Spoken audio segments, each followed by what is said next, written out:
আসসালামু আলাইকুম রহমতুল্লাহি ওয়া বারাকাতু। কিছু কথা বলবো হাদি ভাইয়ের বিষয় নিয়ে।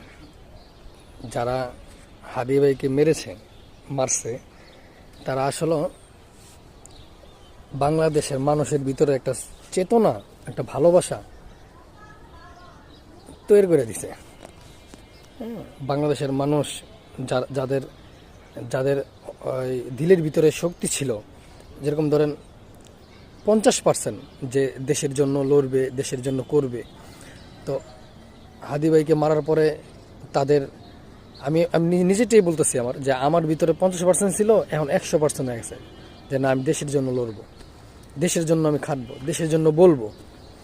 তারা আরও তাদের বিপদ রেখে আনছে। এক হাদি ভাইকে মারছে বলে আসলে লক্ষ কোটি হাদি জন্ম দিয়ে দিছে ওনারা। আর হাদি ভাইয়ের কপাল খুইলা গেছে, শহীদি মৃত্যু তার নসিব হয়েছে।